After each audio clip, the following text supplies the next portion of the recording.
আমি ভাড়াইছি আমার ছেলের স্কুলে, আমি যদি দূরে আমার ফুলাটা আবার কত দূরে কি বয়সটা আমার ছেলে স্কুলে গেছে, আমার ছেলে অন্য কোনো হইস না নতুন ঠিক করছে। আমরা সবাই তাদের কাছে সান্ডা করে চলে যাই, আর নাহলে কিছু একটা করেন। এমন বিজুপুর যা হয়েছে লালমতি নর সবাই তো মানুষের কাছে ক্ষমা চাই, ছেড়ে দেই। মাদক ব্যবসায় লয়ে একজন ইনোসেন্ট ছেলে স্কুলে যেতে পারবে না, আসার সময় আমার খাবে, তারপর আপনি ওসি থাকবেন, আমি এমপি থাকবো, কথা ঠিক না। কি জবাব দেবেন এই মহিলার? কি জবাব দেবেন এই মহিলার?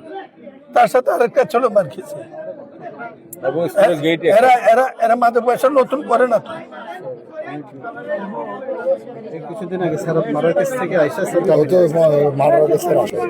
তাদেরকে বিচার আওতায় আনা হবে।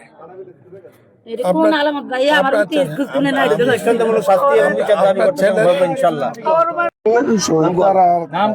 হ্যাঁ সাব্বিরা তারা আর অপু চাচু তারা আজকে কয়েকদিনে ঝগড়া চলতেছে, তারা ঝগড়া। আর আমি ভাড়াইছি আমার ছেলের স্কুলে, আমি যদি দূরে আমার ফুলাটা আবার কত দূরে কি বয়সটা আমার ছেলে স্কুলে গেছে, আমার ছেলে অন্য কোনো হইস না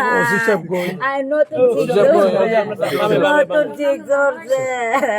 আমি ক্ষমা চাই, আমরা পারি নাই আপনার ছেলে নিরাপত্তা দিতে।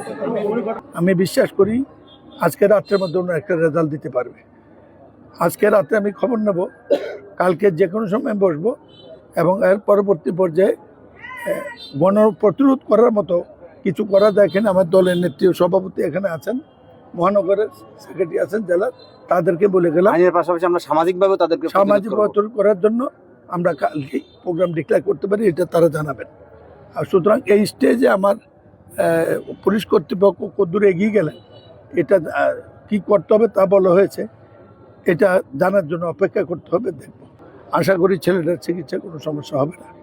তবে এই কথা আমি উপলব্ধি করি, তার মা যখন প্রশ্ন করেছে আমার ছেলের কি দোষ, এত বছর রাজনীতি করে এই কথা জবাবদার মতো জবাব আমার কাছে ছিল না। আমি ক্ষমা চেয়েছি। আমার এই মনোভাব সরকারকে আমি কালকের মধ্যে বিস্তারিত অগ্রগতি জেনে আমি জানাবো।